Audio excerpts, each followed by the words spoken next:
Reciban un cordial saludo de parte de los estudiantes de la Cátedra de Historia de las Relaciones Internacionales 1 de la Escuela de Relaciones Internacionales de la Universidad de El Salvador. En esta oportunidad tenemos el honor de poder llevar a cabo el abordaje de la temática sobre la Guerra de Independencia cubana y la crisis española de 1898. A continuación, ampliaremos más la temática.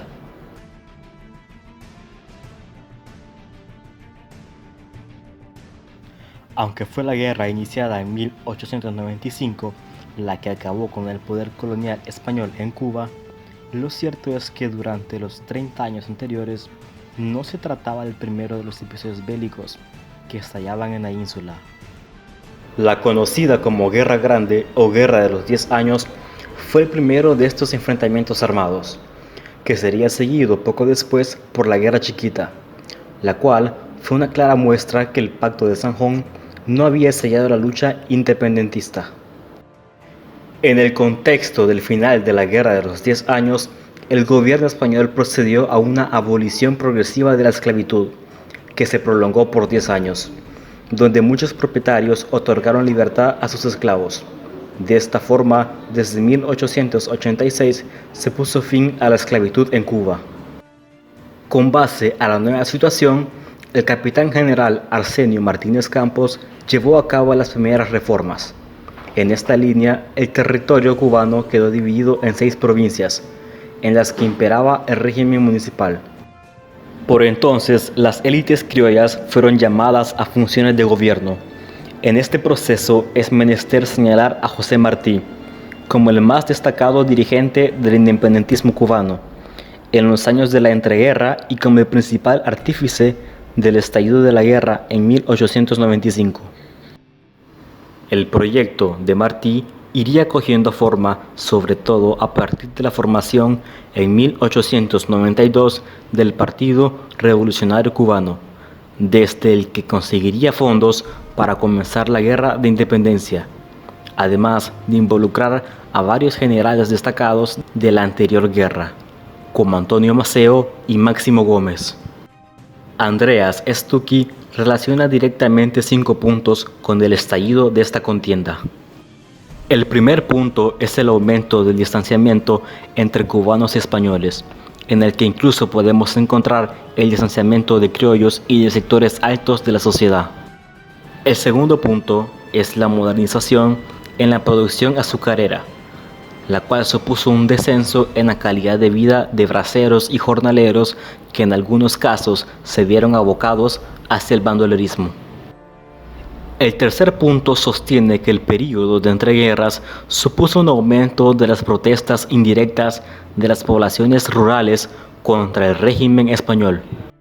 El cuarto punto señala que la caída del precio del azúcar supuso la quiebra de diversas entidades no relacionadas con esta producción, como las tabacaleras o la Caja de Ahorros en La Habana.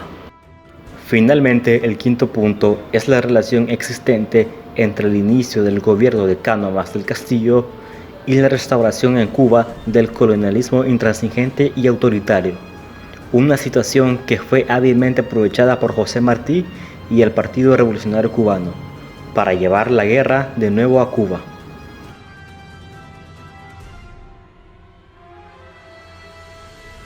Autores involucrados durante las décadas de los 60, 70 y 80 del siglo XIX, dentro de los contextos de la Guerra de Independencia cubana y la crisis española. José Martí, 1853 a 1895. Director y personaje más influyente del levantamiento cubano que consiguió el respaldo de los campesinos. Antonio Maceo, 1845 a 1896. Militar cubano que proclama la República en el Grito de Yara en 1868, partícipe de la Guerra de los 10 años, considerado uno de los grandes líderes de la insurrección. Máximo Gómez, 1836 a 1905, dirigente militar dominicano, participante de los movimientos insurgentes de los cubanos durante la Guerra de los 10 años y la Guerra Chiquita. Valeriano Weyler, 1838 a 1930, político y militar español. Fue nombrado gobernador general de Cuba en 1896, enviado a contener y reprimir los movimientos insurrectos en la isla. Calixto García, 1839 a 1898. Militar, estratega y político cubano que organizó junto a Martí y Maceo la Guerra de Chiquita. Magdalena Peñarredonda, 1846 a 1973, delegada de la Junta de New York y del Partido Revolucionario Cubano. Fue una de las protagonistas femeninas del proceso independentista de Cuba. Arsenio Martínez Campos, 1831 a 1900, militar y político español conocido como pacificador de Cuba. Luchó contra las insurrecciones hasta 1872 y fue nombrado gobernador capitán general de la isla por segunda vez durante el conflicto de 1895 a 1896. Cánovas del Castillo, 1828 a 1897, político, escritor e historiador español que tuvo participación destacada en la restauración borbónica. William McKinley, 1843 a 1901, 25º presidente de los Estados Unidos, que gobernó bajo políticas proteccionistas durante el desarrollo de la guerra hispano-estadounidense. Theodore Roosevelt, 1858 a 1919, historiador político y militar norteamericano cuya participación en la guerra hispano-estadounidense destacada por haber liderado a la caballería de los Rough Riders. George Dewey, en 1837 y 1917, uno de los dirigentes militares y navales más destacados del bando estadounidense antes y durante la guerra con España.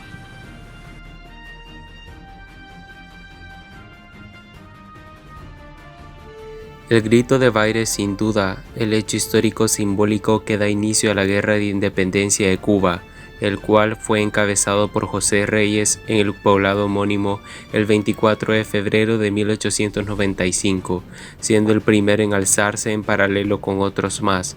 Vale destacar que el triunfo de los alzamientos tendría nada más mella en la región oriental de la isla. Vale recalcar que la institución encargada de coordinar este conjunto de acciones fue el Partido Revolucionario Cubano. Sin embargo, sus máximos líderes, José Martí y Máximo Gómez, se encontrarían actuando desde República Dominicana, siendo desde esta localidad que ambos dirigentes firmarían el Manifiesto de Montecristi, donde exponen los propósitos de la revolución y plantean la búsqueda de una remodelación profunda y la democratización. Mientras tanto, en la metrópoli llegaría al poder el gobierno de Cánovas de Castillo el 23 de marzo de 1895, y una de sus primeras medidas fue el nombramiento de Arsenio Martínez Campos como capitán general de Cuba.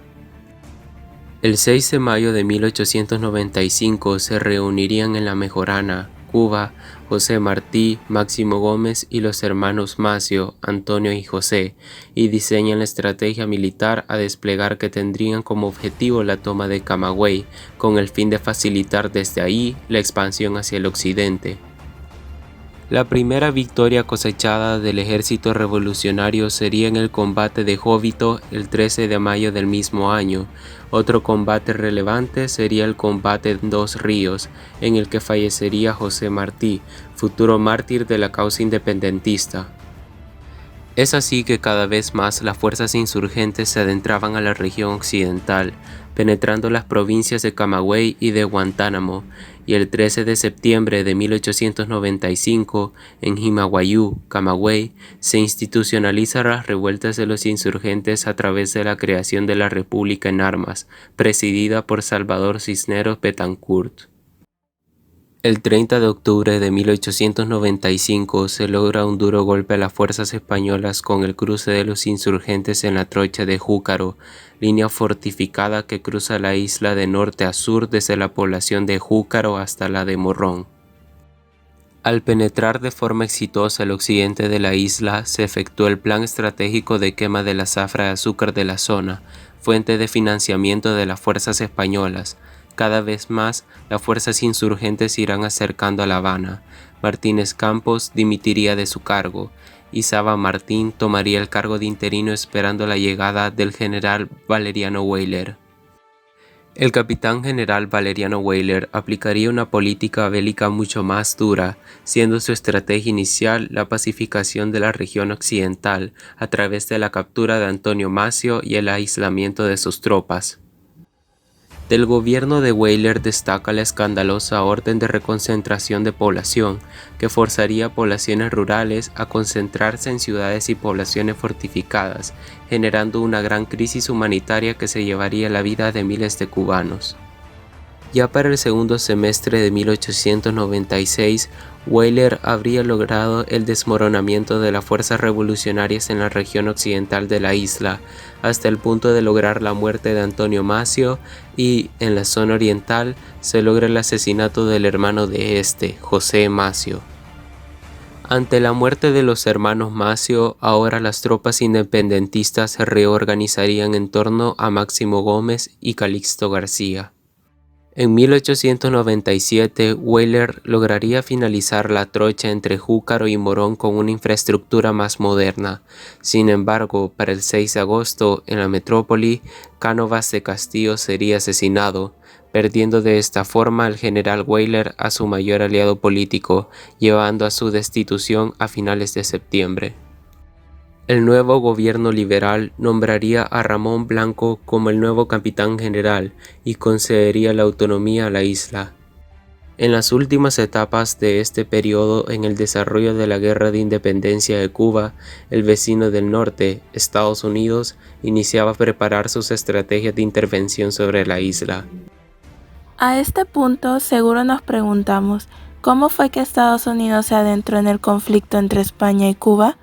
Pues lo hizo enfrentándose de forma directa con las propias tropas españolas, alegando que Cuba necesitaba ser rescatada de la represión a la que el gobierno europeo sometía a la población. No obstante, el trasfondo de estas acciones contemplaba otros intereses de tipo político y económico más que de intenciones humanitarias, principalmente por la búsqueda de entablar relaciones comerciales con la industria azucarera cubana y la expansión de la zona de influencia de esta potencia en el Caribe y el Pacífico. La guerra hispano-estadounidense se produjo en el año 1898 y tuvo una duración aproximada de 3 meses, aunque comenzó a trazarse desde el hundimiento del USS Maine a causa de una explosión, el cual había sido enviado al puerto de La Habana en febrero. Esto provocó un bloqueo naval en la isla, pues los norteamericanos interpretaron el hecho como un atentado por parte de España. Ante lo que se avecinaba, desde marzo varias tropas norteamericanas dirigidas por George Dewey habían sido enviadas a Hong Kong, esperando órdenes de dirigirse a Filipinas y Guam, territorios que entonces estaban bajo dominio de España. A raíz de esto, el Congreso de Estados Unidos aprueba el 11 de abril la enmienda Teller, expresando que el Estado norteamericano no estaría dispuesto a ejercer soberanía o control sobre Cuba, sino es persiguiendo fines pacíficos y declarando así la independencia del territorio. Unos días después, el 20 de abril, emitiría una resolución exigiendo la desocupación de las fuerzas españolas en la isla. Es así como ambos estados rompen sus relaciones diplomáticas, España declara la guerra y se desencadenan oficialmente las hostilidades. El 1 de mayo se produce el desastre de Cavite, cuando 6 buques y 4 cruceros estadounidenses destruyeron los 7 buques y 2 cruceros de la flota española del Pacífico en Filipinas, animando a los pobladores a sublevarse contra sus colonizadores. La primera contienda terrestre enfrentó a estas fuerzas militantes en la Batalla de las Guásimas, el 23 de junio, y, aunque las tropas españolas obtuvieron la victoria, destacó la participación de la caballería de los Rough Riders, liderados por Theodore Roosevelt, futuro presidente de Estados Unidos. El 1 de julio, en la zona de las colinas cubanas de Santiago, se producen 2 combates paralelos y casi simultáneos, las batallas de El Caney y de San Juan. Esta última es considerada la más violenta de la guerra. Aun cuando los españoles contuvieron el avance de las tropas enemigas durante 12 horas, la victoria fue para el bando norteamericano. En la fase culminante de la guerra tuvo lugar el asedio de Santiago de Cuba desde el 3 de julio. 14 días después, los militantes estadounidenses, ayudados por los rebeldes, conseguirían su objetivo con la rendición de la ciudad, aprisionando a un grupo numeroso de españoles, quienes el día siguiente solicitan un armisticio para acabar con el conflicto. Aunque los españoles ya se habían rendido en Cuba, las acciones militares de Estados Unidos continuaron en los demás dominios hispanos, tal como sucedió en la campaña de Puerto Rico del 25 de julio, extendida hasta el mes de agosto. Aunque los españoles ya se habían rendido en Cuba, las acciones norteamericanas continuarían en los demás dominios hispanos, y no será hasta el 10 de diciembre que, con la firma del Ministerio de Negocios Extranjeros del Tratado de París, finalizaría oficialmente este conflicto, considerado por Zbigniew Brzezinski como la primera guerra de conquista de los Estados Unidos fuera de su territorio, en el que no solo hizo que España renunciara a la soberanía del territorio cubano, sino también consolidaría su dominio sobre las Filipinas, la isla de Guam y Puerto Rico. La guerra repercutió gravemente en ambos bandos. En Cuba, aparte de las numerosas pérdidas humanas, aún no se tenía reconocimiento de las partes de beligerantes, a pesar de haber formado un factor decisivo en la victoria. Se veía a Cuba como un peón. Esto se denota en la conferencia del Palacio de los Gobernadores Generales de La Habana el 1 de enero de 1899, que oficializaría la inexistencia de la soberanía española en la isla de Cuba, acto al que los cubanos no fueron invitados. No obstante, el mayor perdedor de esta situación fue España, un viejo imperio que estaba enfrentándose a problemas internos que lo condujeron a la pérdida de control sobre sus colonias. Todo esto abonando al hecho que Cuba era considerado uno de sus dominios más ricos, con una ubicación económica privilegiada y estratégica. España no perdió la guerra por aquel combate, sino porque el gobierno prefirió librar una guerra que se hallaba perdida de antemano antes de afrontar una crisis global del régimen, pues el afán de mantener la antigua gloria del imperio sin perder sus beneficios personales ante la corona llevó a los políticos a dejarse embarrar por el ideal de heroísmo, ya muy arraigado en la prensa, que desató el furor ante una lucha perdida. En este ámbito, el pesimismo español colectivo ante la crisis económica y social que se denotaba ya a principios del siglo XX demostraría raíces después de la derrota con 100.000 muertos, ya que el coste económico hizo que la corona fuera despreciada por la opinión pública. En consecuencia, en España se fue concibiendo el sentimiento antimilitarista y el gobierno intentó por todos los medios mantener un control interno, pero las nuevas políticas solo agudizaron el deterioro social, la crisis económica, desempleo y hambre generalizada. En el arte, nacería la famosa generación del 98, expresión del mismo descontento que llevaría con el tiempo a la Guerra Civil Española. Los problemas no acabaron allí, puesto que aunque Cuba se independizó teóricamente en 1902, cuando Estrada Palma fue elegido presidente, la situación era análoga a la que la isla había vivido con España. La conformación de la República trajo consigo el rencor ante la injerencia estadounidense que propiciaba en la comunidad. Esa dependencia política hacía que la llamada independencia fuera solo un nombre, pero nunca fue llevado a cabo a la práctica en realidad. Ese problema se mantuvo muy arraigado durante las consecuencias de la dictadura militar que sufrió Cuba, que causó en las primeras décadas del siglo XX un malestar en la población, el cual se puede señalar como una de las causas de la Revolución Cubana. La culminación de la guerra puede interpretarse como una victoria momentánea, pues el problema raíz no desapareció. Así como España no pudo salvarse de la crisis, Cuba no pudo salvarse de la dependencia que afectaría su estructura política, económica y social durante las décadas posteriores. La culminación de la guerra de independencia cubana puede interpretarse como una victoria momentánea, pues el problema raíz no desapareció. Así como España no pudo librarse de la crisis, Cuba no pudo salvarse de la dependencia que afectaría su estructura política, económica y social durante las décadas posteriores, y acabó por estar bajo dominio de Estados Unidos. Como en todo suceso histórico, en esta guerra intervinieron actores que marcaron hechos importantes, Tal es el caso de José Martí, Antonio Maceo, Máximo Gómez. Los antecedentes del conflicto de esta magnitud no solo surgen de la simple composición de discordias políticas entre partes. El trasfondo de todo esto vino formándose años antes, desde muchas dinámicas que a simple vista parecían insignificantes, pero que movieron a las personas y dieron realce a sus motivaciones de discordia e insurrección. Cuba era vista como un trofeo desde mucho tiempo antes de la guerra.